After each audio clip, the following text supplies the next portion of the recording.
Até onde você iria por uma vingança? Agora imagine um filme que vai tratar dessa vingança com as situações mais extremas possíveis. E de pano de fundo, a gente ainda vai ter homenagem a diversos gêneros da cultura pop, como os filmes asiáticos de Kung Fu, filmes japoneses de samurai, western, espaguete italiano, filmes trash, anime e ainda conta com uma excelente playlist de músicas sensacionais. Bem, tudo isso pode ser encontrado em um único filme, ou melhor, em dois, os dois volumes de Kill Bill, filmes dirigidos por Quentin Tarantino, que eu diria que são algo único na história do cinema. Mas antes de se aprofundar aqui nos volumes 1 e 2 de Kill Bill, eu peço humildemente para você o seu like, peço que você se inscreva no canal e que comente se você gosta de Kill Bill, se você gosta do Quentin Tarantino e o que você acha dos filmes do Tarantino. São filmes para cinéfilos babacas ou são filmes legais? Comenta aí e vamos começar. Quentin Tarantino é sem dúvida um dos melhores diretores que a gente tem. Muitos filmes do Tarantino podem se encaixar naquele tipo de obra que agrada cinéfilo. Então, basicamente, se você não gostar, você não vai fazer parte daquela patotinha.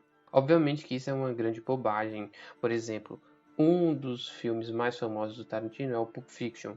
E eu não sou exatamente um fã de Pulp Fiction. Na verdade, eu não gosto muito. Por outro lado, eu, por exemplo, gosto de Oito Odiados, que é um filme que muita gente não gosta na filmografia dele. E apesar de eu ter um amor platônico também por Bastardos Inglórios, meu grande amor na cinegrafia do Tarantino é o filme Kill Bill.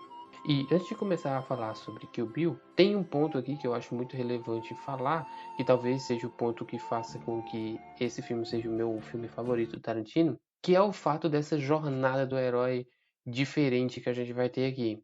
A história da Beatrix Kiddo, ela vai ter os moldes das histórias orientais, pelo menos ao meu ver. Eu analisando assim, depois de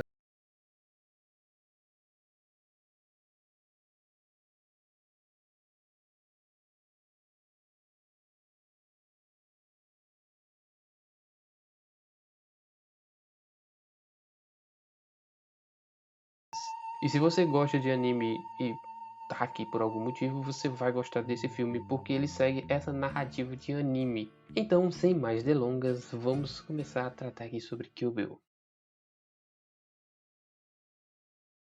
Kill Bill é um filme que ele é separado em capítulos. No entanto, esses capítulos eles não ocorrem de maneira linear. O filme abre com uma introdução rápida, onde a noiva, que é a Beatrix Kiddo, e por enquanto a gente vai chamar ela apenas de noiva aqui, já que no primeiro filme ela é conhecida apenas por isso, é vista em um estado brutalizado, coberta de sangue prestes a ser executado por um cara chamado Bill. Um pequeno detalhe aqui é que a noiva estava grávida. E já nessa primeira parte aqui a gente pode ver um pouco da estilização de Kill Bill, já que essa cena toda é em PB, que é uma parada que alguns diretores aí tentaram fazer, mas não conseguiram muito bem. E essa estilização ela vai se seguir em alguns outros capítulos, mas guarda aí por enquanto. O Bill, ele atira a queima-roupa na noiva, só que ela acaba sobrevivendo, e o capítulo 1 começa a narrar a jornada de vingança dessa noiva. O capítulo se foca na noiva rastreando Vernetta Green, uma das assassinas do Esquadrão Assassino de Víboras Mortais, que participou do massacre na capela. A noiva chega na casa da Vernetta, que agora é uma cidadã comum, que tem uma família e tem uma filhinha. E assim que a noiva entra na casa, as duas começam a uma porradaria franca com direito a vidro quebrado, é soco, é chute, é tudo que uma boa luta tem direito. E essa luta ela só é interrompida quando a filha da Vernetta Green ela chega e, bom, as duas têm um senso de moral de deixar pelo menos a criança não ver ela se matando. Então, quando a criança vai pro quarto, elas voltam à briga. E vou dizer, a Vernetta ela tentou ser sacana. Ela combinou com a noiva de se encontrarem à madrugada para resolver essa diferença num local vazio. Só que ela pega uma arma e atira nela. Obviamente não mata a noiva. E depois a noiva, que é uma excelente atiradora de facas, acaba com o serviço. E esse primeiro capítulo termina com a noiva riscando o nome da Vernetta Green de sua lista, que contém os nomes dos outros membros do esquadrão assassino de víboras mortais que ela pretende matar. O capítulo 2 da nossa história estabelece uma profundidade da motivação da noiva. Porque, basicamente, o massacre que aconteceu na capela matou todas as pessoas importantes para a noiva. Então aqui a gente tem uma pitada do relacionamento complexo entre o Bill e a noiva, destacando a traição pessoal e profissional que ela sofreu. E aqui nesse capítulo a gente vai ter uma coisa que é muito presente nos animes que muita gente odeia, que é flashback. E óbvio, aqui a gente vai ter ela acordando desse coma, porque depois do tirambaço que ela sofreu, ela passa muito tempo em coma, ela acorda e aí vai mostrar ela se recuperando aos pouquinhos do que ela sofreu. O capítulo 3 de Kill Bill é talvez a parte mais estilizada do filme, porque ele ocorre todo em forma de anime, ou anime. Esse anime presente no filme, ele destaca as motivações pessoais de Oh-ren e os eventos traumáticos que moldaram aquela pessoa. Lembrando que a Oh-ren, ela também faz parte das víboras assassinas. Então, basicamente, esse capítulo 3 é todo para mostrar o desenvolvimento dessa personagem.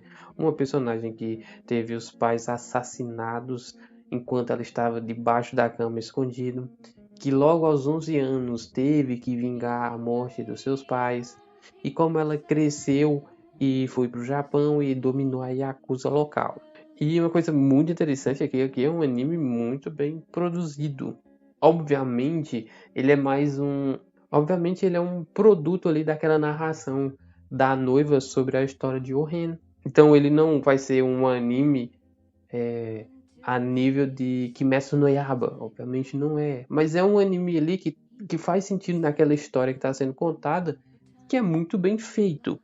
E por mais que seja uma coisa relativamente estranha, é uma coisa que combina com a estilização do filme, pelo menos na minha opinião. O capítulo 4 da nossa história é algo extremamente presente em qualquer anime, que é a parte de aparecer um mestre para ensinar algo para alguém. Então, principalmente aqui nos animes, a gente sempre vai ter um personagem indo atrás de um mestre, um cara mais velho, que tem um poder, que vai ensinar esse poder a esse personagem, e esse personagem no futuro vai ficar mais forte que esse mestre, e vai usar esse poder para realizar alguma coisa extremamente mirabolante. E aqui filmes de Kung Fu basicamente também seguem essa premissa, então, bom, como o Kill Bill ele tenta fazer essas homenagens, às vezes até quase copiando esses filmes, faz muito sentido ter aqui. E aqui a Beatrix, agora a gente vai chamar ela só de Beatrix Kido, ela vai até o mestre espadachim Hattori Hanzo. Hattori Hanzo era um cara que fazia espadas, mas que recentemente tinha prometido nunca mais fazer uma espada. Quando a Beatrix fala que ela quer uma espada especial para derrotar o Bill, ele volta atrás. Isso porque o Bill era, na verdade, um ex-discípulo, não sei se pode dizer discípulo, mas ele era um discípulo de Hattori Hanzo que tinha seguido o mau caminho, que é também uma coisa muito comum em muitos animes de luta. Então, tendo este apelo, o Hanzo resolve fazer a espada da Beatrix Kido, que agora está preparada para continuar a sua vingança. E é no capítulo 5 que a gente chega na parte final de Kill Bill Volume 1. É neste capítulo que a gente possui as maiores referências, ou pelo menos as referências mais conhecidas, que aparecem principalmente na roupa da noiva. Ela vai ao Japão atrás da Oh-ren e ela veste aqui um macacão em referência ao Bruce Lee no filme Jogo da Morte de 1978. E aqui, essa luta que vai acontecer aqui, eu acho ela muito referência a anime. Porque ela vai num barzinho japonês, se é que eu posso dizer assim. ela tá com sua espada e ela vai encarar a Oren. Mas ela não vai encarar a Oren sozinha. Ela vai encarar a Oren com os 88 loucos. Então, ela, armada com a sua espada Hanzo, começa um massacre ali. E eu vou dizer, até então, a gente não entende esse filme como sendo um filme tipo de super-herói ou alguma coisa assim. Acontecem algumas coisas absurdas, mas são coisas que poderiam acontecer com um ser humano normal. Só que aqui nessa luta, você saca que esse filme aqui, ele não é um filme verossímil, porque a Beatrix aqui ela vai fazer coisas absurdas, absurdas. E uma das coisas absurdas que tem, ela é derrotar todos os capangas dos 88 loucos. Que futuramente a gente descobre que na verdade não eram 88 loucos, mas eles tinham esse nome apenas porque achavam que seria legal ter esse nome. E detalhe, ela não venceu apenas os 88 loucos, ela venceu ainda o braço direito e o braço esquerdo da Oren. E inclusive ela corta o braço direito da Oren e tem a icônica luta contra a estudante, que eu acho que até que é trabalho infantil, porque é dito no filme que ela tem 17 anos. A menina que tem roupa de estudante que vai lutar contra ela e acaba indo de arrasta. Bom, Kill Bill Volume 1 se encerra com a luta da Beatrix contra a Oren. E aqui é interessante porque, bem, tirando a Gogo Yubari, que é a estudante universitária que lutou contra a noiva, nenhum outro personagem dos 88 Lobos tinha conseguido sequer chegar perto dela. Só que a Oren consegue. Elas trocam alguns golpes ali, só que fica muito claro que a Beatrix ela é muito mais forte do que, bom, pelo menos que a Vernita Green e do que a Oren aqui, porque a luta termina com ela dando um golpe que arranca a parte de cima da pele da cabeça da Oren. E aí nessa contagem de vingança ela já consegue 2. E é um detalhe que eu acho que eu não tinha falado, mas o grupo lá das víboras assassinas, blá blá blá, tinha 4 pessoas, mas o Bill então ela tem que se vingar de 5 pessoas. Ela conseguiu até então seus 40% de aproveitamento. Terminando assim que o Bill Volume 1. E o Bill Volume 2 se inicia voltando para o ensaio da noiva. E aqui a gente tem as primeiras conversas entre a Beatrix e o Bill. E aqui é basicamente onde o Tarantino brilha, porque o Tarantino ele é muito famoso pelos diálogos de seus filmes. Por exemplo, Oito Odiados é um filme totalmente calcado no diálogo, que são 8 pessoas presas em um único ambiente e o filme tem quase 3 horas e essas 3 horas se passam apenas com essas pessoas conversando entre si. Então, esse capítulo aqui todo de Kill Bill, volume 2, é sustentado pelos diálogos entre a Beatrix e o Bill. E aqui a gente consegue ver o que aconteceu antes do massacre e a gente consegue ver o próprio massacre. Continuando sua busca de vingança, a Beatrix chega até Buddy, o irmão de Bill e um dos membros do esquadrão assassino de víboras mortais. A Beatrix ela chega à noite para pegar o Buddy, só que o Buddy tinha sido alertado pelo Bill. E foi só ela abrir a porta do trailer do Buddy que ele deu uma rajada com bala de sal nos peitos dela que derrotou ela de primeira. A Beatrix fica gravemente ferida e é facilmente amarrada e levada até um túmulo. E mesmo dando a impressão que o Bud é um cara que não está muito apegado com a vida, que ele tem uma vida qualquer coisa, mesmo assim, ele não queria morrer.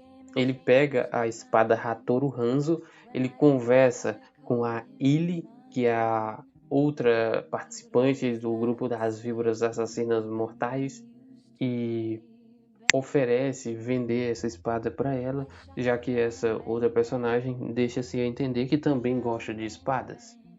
Enquanto isso, a Beatrix fica lá no seu caixão, se debruçando e esperando a hora da sua morte.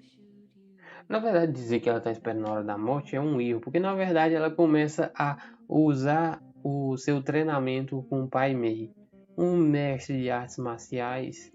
Então, ela consegue lembrar das técnicas de respiração e de força bruta para tentar escapar do caixão com vida. Daqui em diante, o filme mostra o passado da Beatrix, focando em seu treinamento rigoroso e brutal com Pai Mei, o lendário mestre de artes marciais. E é esse treinamento que mostra a diferença dela para os outros membros das víboras assassinas mortais. E é aqui também que é mostrada essa relação entre o Bill e a Beatrix. Futuramente vai ser dito também que a Ellie também foi levada para treinar com o Pai Mei, só que o Pai Mei não gostou muito dela e foi ele que arrancou aquele olho dela. O Bill faz a mesma coisa com a Beatrix, só que a Beatrix consegue ser treinada pelo Pai Mei. Então, tal qual o Karate Kid, que o Jack Chan faz o menino botar e tirar o casaco, o Pai Mei força a Beatrix a ficar socando a madeira. E é a partir desse treinamento que ela desenvolve a técnica especial de Pai Mei, o golpe de 5 pontos que explode o coração. Bom, é dito também que o Bill treinou com o Pai Mei, só que o Pai Mei não ensinou esse golpe a ele. E a Beatrix é a única pessoa que o Pai Mei ensinou essa técnica, que obviamente é uma referência clara ao golpe lendário do Bruce Lee, o soco de 1 polegada. O treinamento do Pai Mei não só transforma a Beatrix em uma guerreira implacável, mas também reforça o seu espírito e a sua resiliência. Então é por isso que ela é um personagem diferente dos outros personagens que estão ali no filme. E é por isso também que ela consegue escapar do caixão. Ela fica aplicando aquele golpe que ela treinou tanto com o Pai Mei até furar a base de madeira do caixão e conseguir cavar para sair. E aqui a gente precisa recapitular algumas coisas. Por que o Band queria vender a espada do Hattori Hanzo para a Ellie Driver? A Ellie até leva um punhado de dinheiro para comprar a espada, mas dentro da mala tinha uma mamba negra. Que, detalhe, mamba negra era o codinome da Beatrix. Bem, essa mamba negra faz o serviço e acaba atacando o Bud. E ele acaba indo de arrasta para cima. Quando a Ellie vai sair do trailer, ela encontra com a Beatrix. E aqui a gente tem uma luta devastadora em um trailer. E também a gente tem a prova que a Beatrix é muito mais ferrada nas lutas do que os outros personagens aqui desse filme. Porque enquanto a Ellie está usando a Hattori Hanzo, que era da Beatrix, a Beatrix, está usando qualquer coisa que aparece na frente dela. E mesmo assim ela consegue ganhar a luta. E ela ganha a luta de uma maneira muito estilizada. Ela não mata a Ellie, ela arranca o outro olho e deixa ela seguir dos 2 olhos. Depois de se vingar de 4 das 5 pessoas que ela queria, finalmente ela vai atrás do Bill. E assim, eu acredito que talvez aqui seja a parte mais fraca dessa história. Não porque ela é ruim, mas sim porque a gente esperava mais do Bill. Imagina que o Bill é um cara que tem 4 pessoas, 4 assassinos do mais alto nível trabalhando para ele. Então você há de pensar que esse cara ele é mais foda do que todos os outros. E na verdade não deixa muito parecer isso. Obviamente que antes desse confronto acontecer é importante lembrar que quando a Beatrix chega para confrontar o Bill, ela descobre que a sua filha estava viva esse tempo todo. Então agora ela tem mais um motivo para lutar, ela tem que lutar para ficar com a filha dela. E apesar de ter um discurso muito interessante do Bill sobre os super-heróis, sobre o Superman e o Clark Kent, essa analogia, o confronto em si ele não é lá grandes coisas. E no resumo geral, mesmo não sendo tão legal assim o confronto final, a Beatrix consegue a sua vingança, termina o filme com a sua filha e vai viver a vida mais feliz possível. Tanto o Kill Bill Volume 1 como o Kill Bill Volume 2 foram um grande sucesso. Sucesso de crítica e sucesso de bilheteria. Obviamente que não é exatamente um filme para qualquer um, já que tem coisas ali muito específicas que podem não agradar pessoas que querem ver um filme ali só para se divertir, a parte da narrativa não ser linear, pode ser uma coisa que pegue, essa estilização do Tarantino também pode ser uma coisa que pegue. Mas se você passa por isso, é muito provável que você vai gostar bastante desse filme. Mas e aí, o que que você acha? O que que mais te agrada ou não te agrada em Kill Bill? Deixe aí nos comentários se você chegou até aqui, curta esse vídeo, comenta, se inscreva no canal e até a próxima.